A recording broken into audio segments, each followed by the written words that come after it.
दोस्तों नमस्कार, मेरा नाम है मनीष कुमार सिंह और आप देख रहे हैं 4 पीएम महाराष्ट्र और आपका बहुत बहुत स्वागत करता हूं। दोस्तों महाराष्ट्र में विधानसभा चुनाव के बाद से ही जब से महायुति सरकार बनी है, भले ही देवेंद्र फडणवीस सीएम हो, लेकिन एकनाथ शिंदे की शिवसेना की तरफ से उनके नेता लगातार ये बताते रहते हैं कि एकनाथ शिंदे भी सीएम ही है। जी हाँ दोस्तों, कभी उनके कोई मंत्री जनता का सीएम एकनाथ शिंदे को बता देते हैं, तो कभी कुछ और बयान आता है। यानी एकनाथ शिंदे की जो इमेज है, वो भले ही इस समय वो डिप्टी सीएम हो, पर फिर भी उन्हें सीएम की तरह जो है वो हमेशा प्रोजेक्ट किया जाता है। जी हाँ दोस्तों, ये बात मैं इसलिए कह रहा हूँ क्योंकि शिवसेना की विधान परिषद की सदस्य है यानी एमएलसी मनीषा कायंदे, उनका एक बयान आया। उन्होंने कहा है कि जब कभी भी महाराष्ट्र के मुख्यमंत्री को लेके बात होती है या सीएम का नाम जब भी आता है या चर्चा होती है, तब लोगों के मन में केवल एक ही नाम आता है और वो नाम है एकनाथ शिंदे का। जी हाँ दोस्तों, ये एक ऐसा बयान है जो शायद बीजेपी के नेताओं को अच्छा नहीं लगेगा, क्योंकि इससे पहले भी शिंदे जो एकनाथ शिंदे हैं डेप्यूटी सीएम, उनके पार्टी के कई नेता ऐसा मिलता-जुलता बयान दे चुके हैं जहां एकनाथ शिंदे को सीएम बताते रहे हैं। अब भले ही एकनाथ शिंदे वर्तमान में महाराष्ट्र के उप मुख्यमंत्री हैं, लेकिन फिर भी लोगों को लोगों को उनका नाम ध्यान आता है तो सीएम के तौर पर ये उनकी जो नेता है वो कह रही है। उनकी छवि लोगों के बीच में ऐसी ही है, जिससे दिमाग में बस उन्हीं का नाम आता है। अब एकनाथ शिंदे की पार्टी के नेता हैं, वो तो अपने ही पार्टी के नेता की तारीफ करेंगे, ज़ाहिर-सी बात है। लेकिन जो सहयोगी दल के जो नेता हैं बीजेपी के, शायद उनको ये बात पसंद ना आए।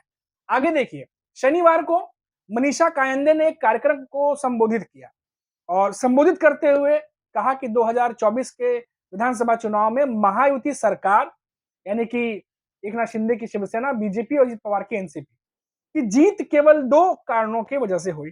एक तो मुख्यमंत्री माझी लाड़की बहन योजना और दूसरा एकनाथ शिंदे का नेतृत्व करना। अब देखिए दोस्तों, दोनों ही बातों में क्रेडिट जो है वो एकनाथ शिंदे को दे रही हैं। अब माझी लड़की बहन योजना के तहत पात्र महिलाओं को हर महीने 1500 रुपए की सहायता दी जाती है। ये योजना शिंदे सरकार की प्रमुख जन कल्याणकारी योजना रही, इसको वो बता रही हैं। अब महाराष्ट्र की विधानसभा में कुल 288 सीटें हैं, जिसमें से 230 सीटें शिवसेना जो है वो शिंदे गुट, बीजेपी, अजित पवार की एनसीपी महायुति गठबंधन ने जीती। अब इसके बाद शिंदे के डिप्टी सीएम जो है रह चुके बीजेपी के देवेंद्र फडणवीस राज्य के मुख्यमंत्री बन गए। अब कायंदे ने शिंदे के व्यक्तित्व की तारीफ करते हुए कहा कि वो राष्ट्रीय स्तर के नेता बन चुके हैं। अब वो सिर्फ महाराष्ट्र तक ही सीमित नहीं है, उन्होंने शिंदे के काम करने के तरीके की तारीफ की और कहा कि वो सिर्फ बोलते नहीं बल्कि काम करते हैं। यानी एक तरीके से बीजेपी कई अन्य नेताओं से भी बड़ा एक इमेज जो है उन्होंने एकनाथ शिंदे का बता दिया और साथ ही साथ ये भी बता दिया कि भले वो डिप्टी सीएम हो, लेकिन वो अभी भी जब सीएम की बात आती है तो सभी उन्हें सीएम ही समझते हैं। अब इस बात को बीजेपी के नेता कैसे लेंगे, कैसे नहीं लेंगे, तो देखने वाली बात होगी, क्योंकि कुछ दिनों पहले ही एकनाथ शिंदे की पार्टी के नेता हैं, ढाई 3 महीने पहले भी ये बयान आया था, क्योंकि विधानसभा चुनाव के बाद जब से वो डिप्टी सीएम बने हैं, एकनाथ शिंदे खुद भी एक अलग इमेज लेके चलते हैं, अपने खुद के फैसले लेते हैं, अपने विभागों के फैसले खुद लेते हैं। कई बार बड़े-बड़े बैठकों में शामिल भी नहीं होते थे, एक अलग उनका एक इमेज चल रहा है और वही उनके नेता जो हैं वो बता रहे हैं।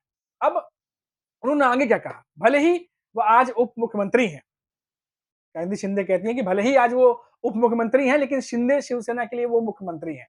कई लोगों के शिवसेना में शामिल होने के पीछे कारण एकनाथ शिंदे का नेतृत्व पर भरोसा है। यानी अपनी पार्टी की जो बात कह रही है, कह रही है कि हमारे लिए तो सीएम वही है। अब 2022 में शिंदे ने शिवसेना के अंदर बगावत की थी, आपको पता ही होगा। 2 हिस्सों में बटी थी। एकनाथ शिंदे जो हैं, कई विधायकों के साथ अलग हो गए थे, जिससे उद्धव ठाकरे की महाविकास अघाड़ी सरकार जो है वो गिर गई थी। बाद में चुनाव आयोग ने शिवसेना का नाम, सिंबल, ये सब कुछ एकनाथ शिंदे की शिवसेना को दे दिया और शिवसेना के बाद जो उद्धव ठाकरे की शिवसेना है, उद्धव गुट की, उसे शिवसेना यूबीटी कहा जाने लगा।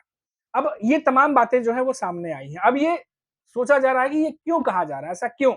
क्योंकि अब देखिए दोस्तों, आपको भी पता है कि अब आने वाले दिनों में महाराष्ट्र में चुनाव है और ऐसे में हर पार्टी ये चाहेगी कि उसके पार्टी की जो प्रमुख नेता है, उसकी इमेज जो है वो बड़ी बन के उभरे और इसीलिए शायद जिस तरीके से अभी ये मंत्री बयान दे रही थी, उसको जोड़ के देखा जा रहा है कि अब एकनाथ शिंदे का जो कद है, जो उनकी एक इमेज है, उसको और ज्यादा बड़ा बना के दिखाया जाए, क्योंकि विधानसभा चुनाव के बाद सीएम देवेंद्र फडणवीस जब से बने हैं, काफी कुछ फैसले देवेंद्र फडणवीस ले रहे हैं। अपने विभाग में कई अपने पास कई विभाग रखे हुए हैं, जिसका फैसला भी देवेंद्र फडणवीस लेते हैं।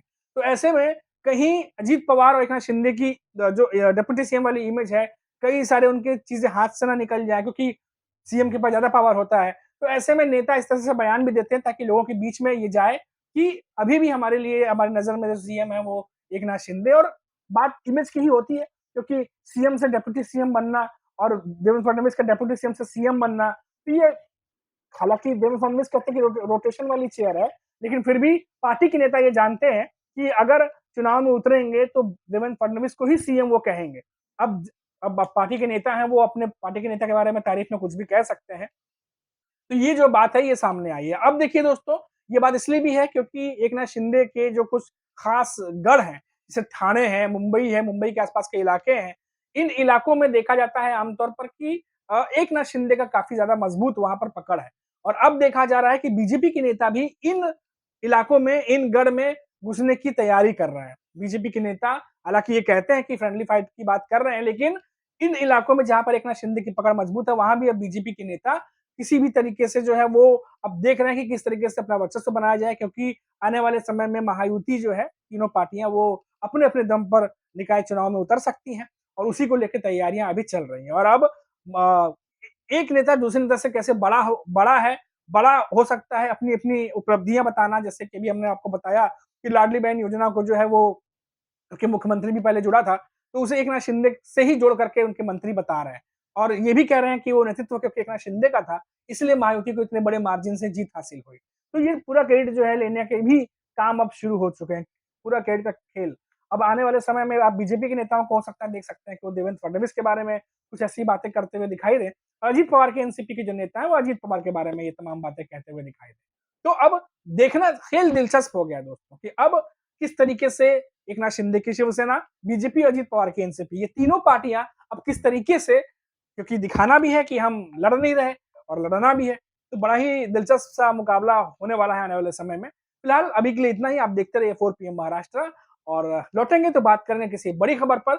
लेकिन जैसा कि मैं हमेशा कहता हूं कि जाने से पहले एक बार फिर से कि चैनल को सब्सक्राइब कर दीजिएगा अगर आप नए हैं, ताकि हम दोबारा जब महाराष्ट्र की खबर लेकर के आए तो उसकी नोटिफिकेशन आपको मिलती रहे और अपडेट्स आपको लगातार पहुंचती रहे। नमस्कार।